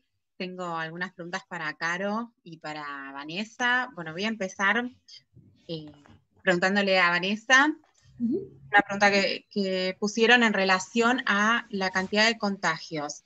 Si cree que el hecho de que haya más personal de la penitenciaría contagiado y no tantos internos en relación al total, tiene que ver con que eso se detectó por los testeos periódicos al personal. No, realmente no hubo pruebas, no hicieron test generalizados a los profesionales hasta mayo más o menos, finales de mayo, que era cuando empezó a llegar a dar los test, pero realmente había tan pocos positivos en internos porque no salían y el único contacto que tenían con el exterior eran los profesionales que entrábamos dentro, entonces limitando mucho el contacto con nosotros era muy difícil que se contagiaran, mientras que los profesionales estábamos fuera y era mucho más fácil contagiarse. Ahora mismo sí que es verdad que hay pruebas para todos, incluso a los internos cada vez que llegan se les hace. O sea que ahora mismo los datos deben ser bastante fiables a día de hoy. Claro. Bueno, y otra pregunta es si a tu criterio hubieras cambiado algo en relación a cómo se manejó esta situación en la penitenciaría. Sí, claramente. Yo creo que realmente los jefes, los mandos, tanto a nivel local como a nivel general, yo creo que no sabían lo que tenían entre las manos. Yo creo que hubo que haber tomado decisiones antes y muchas decisiones que nosotros tomamos las tenían que haber tomado ellos. Suspensión de actividades, antes, yo creo que se actuó con una semana de retraso. Claro. Yo creo que jugó el factor suerte porque ha habido relativamente pocos contagios comparados con los contagios que ha habido en España a nivel general. Yo creo que se actuó tarde y con indicaciones en muchos casos a veces no muy claras. Pero bueno, yo creo que sobre todo tarde. Claro. Bueno, ¿Caro? ¿Puedo hacer alguna pregunta más para Caro que tengo? Sí, por supuesto. Claro. Bueno. Preguntan si los trabajadores sociales entran a las habitaciones donde hay casos de COVID como para colaborar con la gestión de los llamados, los videollamados de los pacientes, ¿o cómo manejan eso? Sí, en realidad por los protocolos de salud, o sea, estamos los trabajadores sociales que son del servicio social, están todos los días, y estamos las trabajadoras sociales que somos de guardia, que estamos 24 horas. O sea, yo estoy solo los martes, no voy el resto de la semana. El que está de guardia atiende cualquier demanda del hospital, ya sea del ingreso por guardia o de las salas de internación. Entramos en caso de ser muy necesario, por ejemplo, con esta situación que yo había contado, donde tenemos el intercomunicador, que es una especie de teléfono donde uno puede hablar con la persona que está dentro de la habitación cuidando al niño o a la niña. Se pueden hacer así las entrevistas. La idea, por protocolo de cuidado del personal, es hacerlo así. Pero bueno, hay situaciones donde hay muchas familias que no tienen un celular, y quizás lo que falta y que no hay todavía es Wi-Fi libre en las habitaciones hospitales, que es algo que se está pidiendo en todo el sistema, ¿no? En este momento Totalmente. que necesitamos estar conectados de manera virtual. Pero bueno, no existe eso aún. Entonces, si se puede hacer la entrevista telefónica, la hacemos telefónica. Donde hay situaciones donde no se pueden hacer, justamente la semana pasada yo entré a una habitación para entrevistar a una mamá, pero bueno, entramos con todo el protocolo, esto que yo decía, el equipo de protección personal, ¿no? Como barbijo, camisolín, las antiparras, entramos, digo que esto es después lo que nos dificulta en la interacción, poder escucharnos, vernos, ¿no? Algo más interpersonal. Si es muy necesario, sí entramos, yo entro, pero con todo el equipo de protección. Y menos de 15 minutos, lo que está dado por protocolo, eso lo tenemos que respetar, porque es parte del cuidado de todos también, del personal de salud. Y si no, lo que sí se puede hacer entrevistas telefónicas. Sí. Bárbaro. Y otra pregunta es, ¿cómo se vio el impacto en la salud mental de los chicos y adolescentes que están internados el tema de las restricciones? Vos en un momento mencionaste que, bueno, ya no podían hacer tantos paseos al patio interno, o bueno, obviamente no pueden recibir visitas. ¿Se vio un impacto? Sí, claro, sí, en niños y adolescentes, digo, al ser un hospital pediátrico muy grande, parte de la dinámica de los chicos de estar adentro internados era poder bajar al patio, ¿no? El que tenía la posibilidad, de acuerdo a su patología, de poder bajar al patio, o la familia, tíos, abuelos, hermanos que venían a visitar, podían ir al patio, compartir algo en el patio. Y la verdad que después otras actividades como lúdicas, la escuela hospitalaria, actividades recreativas de payasos, o gente que cuenta cuentos, o distintas actividades recreativas, eso se cortó todo. Y también lo que implica que los chicos, los pacientes internados, no pueden deambular por ninguna parte del hospital, solo pueden estar dentro de la habitación, y sí, tuvo un impacto, sobre todo también en los adolescentes, ¿no? Nosotros atendemos muchos chicos y adolescentes, por ejemplo, en situación de calle, con consumo, sin red familiar, ¿no? Que tienen intervenciones judiciales de organismos de protección. O sea, están siempre acompañados con un acompañante terapéutico, acompañante hospitalario, si no hay red familiar, pero no pueden salir. Entonces digo, el encierro también, por supuesto. Más allá de que ellos, por ahí, los chicos y adolescentes no enferman gravemente como los adultos, ¿no? Quizás hacen síntomas leves, pero esto del aislamiento, de poder mantener y sostener una internación, se hace muy difícil. Sí, claro. Sí.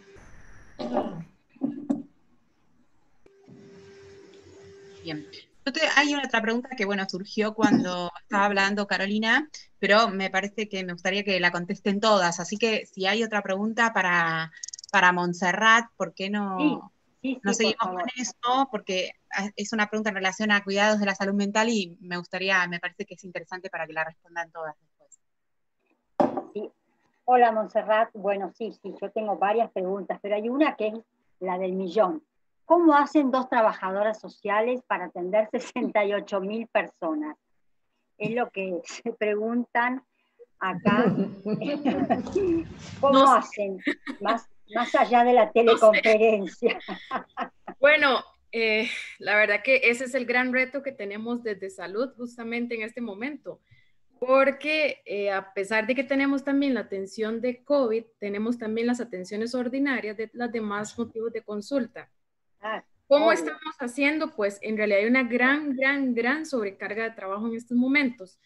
Y lo que se está haciendo es que como el COVID se ha sectorizado más en el gran área metropolitana, donde incluye la comunidad para la que yo estoy trabajando en estos momentos, hay otros colegas de otros sectores más alejados del centro que en algunos espacios o en algunos momentos nos han estado ayudando a atender a estas personas. Sin embargo, hasta ellos en este momento, el día de ayer, por cierto, están ya saturados también. Entonces, ¿cómo se hace? La verdad creo que hemos tenido que trabajar un poco más de nuestro horario laboral Y esto, ¿verdad? Yo creo que es parte de, como diríamos aquí en Costa Rica, ponernos la camiseta, ¿verdad?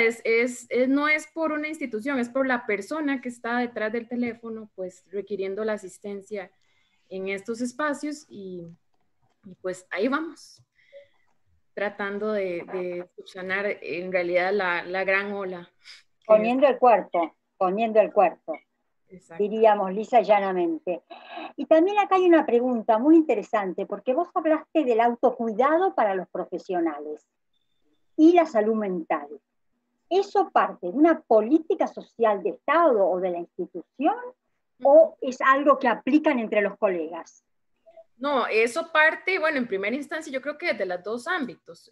Muchas de las políticas sociales en Costa Rica emitidas desde el Ministerio de Salud, donde en parte de todas las personas que tenemos atención a COVID, no solamente nosotros como Caja, sino otras instituciones, esto es parte de una política y también Caja Costarricense como ente regulador de la salud, en estos casos, pues por supuesto hay una serie de lineamientos, hay también a nivel de trabajo social, tenemos una organización o bien un consejo técnico donde por lo menos una vez al mes tenemos espacios para compartir con otros colegas de las diferentes áreas de salud y bueno, lo que es primer y segundo nivel de atención y donde estamos entonces promoviendo estos espacios.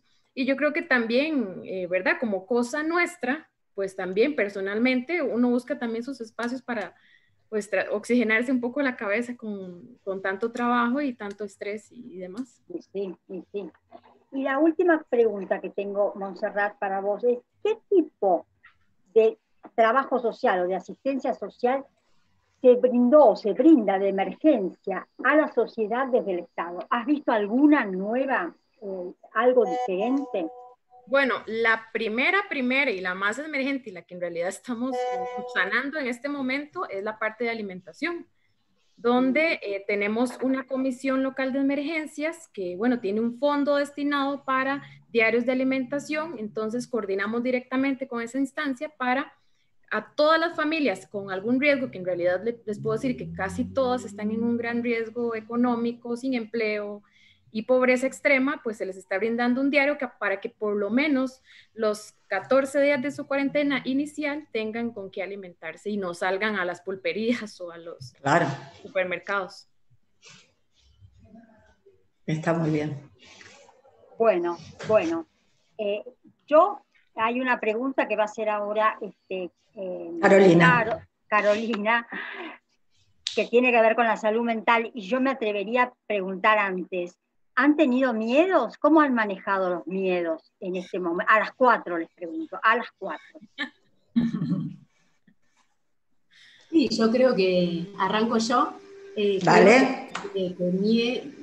Miedo al principio, ¿no? Fue una gran incertidumbre, sobre todo en marzo, yo creo que cuando se declaró la pandemia y cuando empezaron las medidas del aislamiento, sobre todo, bueno, acá en Buenos Aires, que fue la zona como mucha más afectada, que lo sigue siendo, una gran cantidad de población, pero bueno, a nivel laboral, yo, además de trabajar en el hospital, trabajo en un centro de atención primaria de salud en la provincia de Buenos Aires, también con equipo de salud, y era todo incertidumbre, por lo cual, a ver, nosotros también podemos enfermar, ¿no? Esto de que no es solo los pacientes que vienen a demandar la atención integral del centro de salud.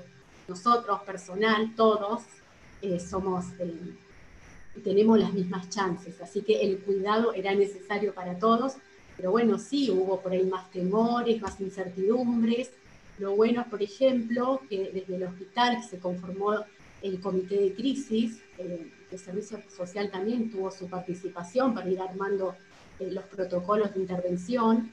Yo mismo había nombrado que en un comienzo hicimos el acompañamiento psicosocial de los distintos actores, ¿no? Compañeros del hospital, y también hacia nosotros. Digo esto del apoyo, de trabajar y de hablar de las angustias, de las incertidumbres, ¿no? Van a llegar el material necesario, los equipos de protección, los tendremos, ¿no? ¿Cómo se va a atender? Bueno, incertidumbres y preguntas miles, y sí tuvimos, yo creo que todos tuvimos temor al principio. Bueno, yo compañeras, creo que, dale.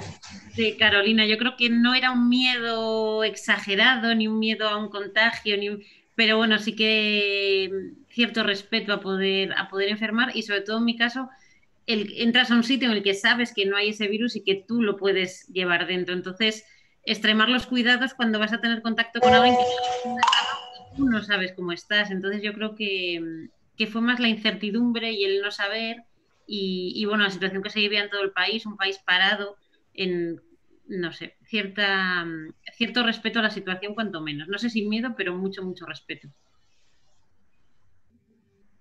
Bueno, en mi caso particular, miedo desde el inicio, sí. Yo creo que tuvo como dos fases. La primera, al inicio y ver cómo se comportó la pandemia aquí en Costa Rica al inicio, pues bajó mucho mi nivel de ansiedad. Y esto por el hecho de que yo tengo que seguir yendo a mi lugar de trabajo, ¿verdad? Yo no tengo la opción de hacer teletrabajo ningún día. Entonces, ya entre nosotros como funcionarios de salud ya se han estado contagiando compañeros y demás, lo cual pues en realidad el miedo se vive todos los días, pero creo que ahora con mucho más fuerza, porque en realidad ya tenemos que obviar de que casi todo el mundo tiene COVID en este momento, desde la persona que nos puede recibir en la puerta hasta, no sé, la persona en el supermercado donde vas a comprar. Entonces, en realidad sí, el miedo se vive todos los días en diferentes magnitudes, pero sí, sí se vive el miedo. Ele, ¿vos querés contestar? Sí, claro.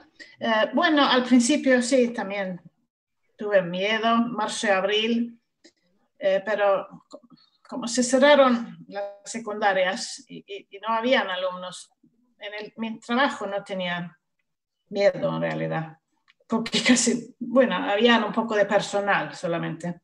El miedo era más para ir a comprar, estar en la sociedad. Y bueno, no, en cuanto al trabajo no tanto. Pero claro, tengo padres muy viejos, tengo más miedo para quizás infectar a ellos, porque los vean. Claro, el atravesamiento de lo cotidiano, ¿no? Sería. Claro. Me sí, gustó totalmente.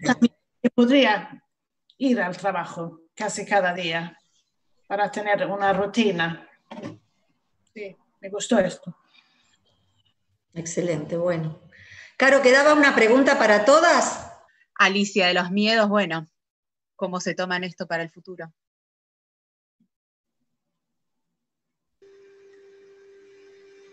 Bueno, en mi caso personal, la premisa para la cual decidí tener salud mental es vivir un día a la vez. Si yo me pongo a pensar, uy, sí, si están aumentando tanto, si ya ayer, por ejemplo, hubieron 1000 y resto de casos nuevos y ya se está desbordando esto, ¿qué va a pasar mañana? No sé. Voy un día a la vez porque no sé si voy a estar viva. Entonces, en realidad, sin ser dramática, pues cualquier cosa me puede pasar, no necesariamente COVID. Pues entonces creo que mi premisa y mi autopreparación para esto es vivir un día a la vez. Uh-huh. Sí, yo creo en relación al autocuidado y a la salud mental y todo este tiempo que estamos pasando, yo creo que el apoyarse en los compañeros, en las compañeras, en hablar de lo que nos da miedo, en este como abordaje psicosocial nuestro de los equipos de trabajo, lo que nos sirve para seguir yendo todos los días a trabajar, ¿no? No sabemos cuánto tiempo más nos vamos a acostumbrar a esto, por eso yo decía antes que al principio sí tenía la sensación de miedo, de incertidumbre absoluta, pero transcurrido estos 5 meses acá, es otra la situación. Yo no sé si uno se está adaptando o no, como naturalizando esta situación, con todos los cuidados, pero creo que la preservación de la salud mental tiene que ver en cada uno de nosotros, de los trabajadores que estamos saliendo a la calle a trabajar, es acoplarse y trabajar de manera interdisciplinaria con otros, apoyándonos en nosotros. Sí, es lo que estamos haciendo acá, por ejemplo. Yo creo, como Carolina, que el camino es la interdisciplinaridad, y que por lo menos en prisiones nos queda, en España al menos, nos queda mucho camino por recorrer y la salud mental sigue siendo una asignatura pendiente a día de hoy, más con las consecuencias que va a tener la pandemia o post-pandemia. Al final en prisión es como un doble encierro, el tiempo que estuvieron limitados de sus derechos de salir y demás, y eso lógicamente tiene consecuencias y hay que abordarlas, que no se está haciendo. Entonces yo creo que ahí nos queda, si ya era una asignatura pendiente antes, ahora muchísimo más con las consecuencias del COVID. Bueno, yo no entendí la pregunta. La pregunta tendría que ver con qué pensás, cómo te preparás, cómo nos preparamos todos los trabajadores sociales en términos de salud mental para atravesar la salida, digamos, ¿no? De esta pandemia. ¿Qué nos queda? Bueno, no sé, no hemos hablado por nada. Está bien, tampoco hay que contestar todo. También a veces de estos encuentros quedan más preguntas que respuestas y esa también es un motor para seguir laburando y para seguir pensando, interrogarnos. Para decir que no me ha afectado tanto porque no tuvimos este lockdown. He podido encontrar con amigos, amigas, claro, todo el tiempo, afuera, por supuesto, pero entonces no me ha afectado mucho. Perfecto, bueno. Eso está bueno también, eso es muy bueno. Muy la famosa disociación, Helen, la famosa disociar, poder disociar y... ¿Cómo? Está bien. Y sí. Una cosita, acá habían pedido si se podía compartir el documento que presentó Vanessa. ¿Cómo se puede hacer? Sí, sin problema. Os puedo pasar el enlace y lo... Perfecto. Perfecto, o no, sí. Igual, si queréis, intento compartirlo en el chat del YouTube. Dale, si lo tenés a mano, buenísimo. Lo intento. Sí. Si funciona... Excelente. Excelente. Bueno, compañeras, colegas, les damos las gracias. Si quieren decir alguna palabra de cierre y después pasamos a las conclusiones. Pero si cada una quiere decir algo o no, tienen la libertad de tomar la palabra o ya nos despedimos. Bueno, muchas gracias a todas. Muchas gracias, Elena, muchísimas gracias por estar acá. No, yo creo que en esta situación de pandemia y de incertidumbre, el trabajo colectivo, como decíamos recién con Vane también, el trabajo interdisciplinario, porque no es solo la afectación de lo biológico, sino lo social y todos los ámbitos de la persona. Creo que teniendo en cuenta eso del apoyo y del trabajo colectivo, vamos a salir adelante de esta situación. Gracias, Caro. Bueno, entonces les agradecemos una vez más. Vanessa, ¿querías decir algo? Perdón. No, quería dar las gracias y es que estaba con los enlaces. Daros las gracias a CIF, al Consejo de Buenos Aires, por la oportunidad y que al final es una misma situación vivida a muchos kilómetros de distancia y vemos que al final las consecuencias y lo que el trabajo social ha hecho no es tan diferente de un país a otro. Exactamente, igualmente yo agradecer también el espacio y haberme tomado en cuenta para esto y enriquecerme también con cada una de sus presentaciones. Bueno, muchísimas gracias. Entonces les pedimos que se queden un ratito más con nosotros, que vamos a recibir entonces ahora, Gaby, a la licenciada Susana García Peñalosa, nuestra presidenta, y a la licenciada Silvia Natter, nuestra vicepresidenta, que nos van a compartir las conclusiones de este encuentro y bueno, y la despedida. Muchas gracias.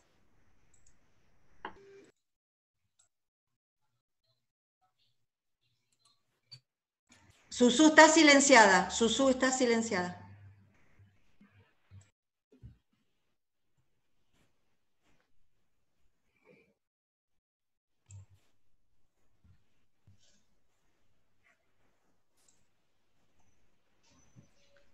Gaby, no se la escucha a Susú. ¿Puede ser?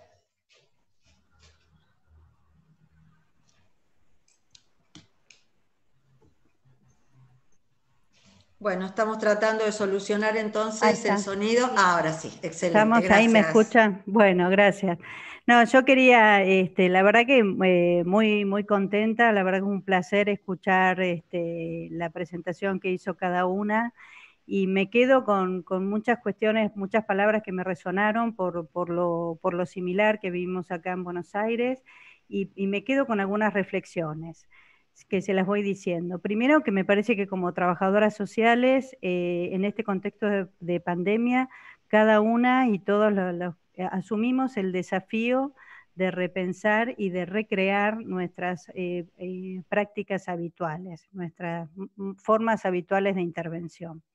Un ejemplo de esto, bueno, lo fue diciendo cada una en su lugar de trabajo, cómo fueron implementando nuevas medidas y cómo quedan algunas preguntas, como la que decía Caro, que decía cómo sostener la presencia, cómo sostener el vínculo, digamos, a pesar del aislamiento y de esta situación de la distancia física.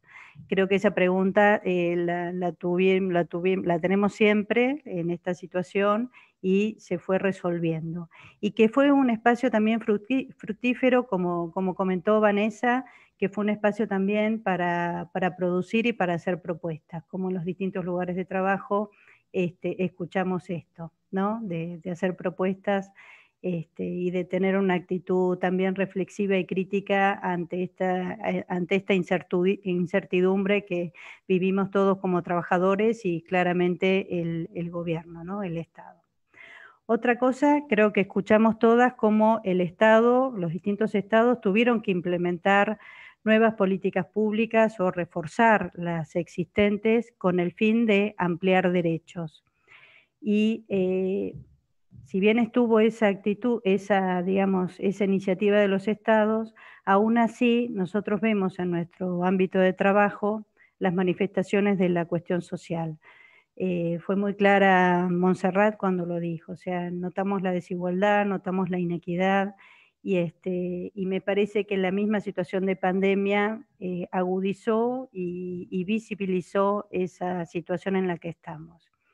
Y otra cosa que es clara, que la dijeron las expositoras también, es que necesitamos un Estado presente, ¿sí? Un Estado que garantice derechos.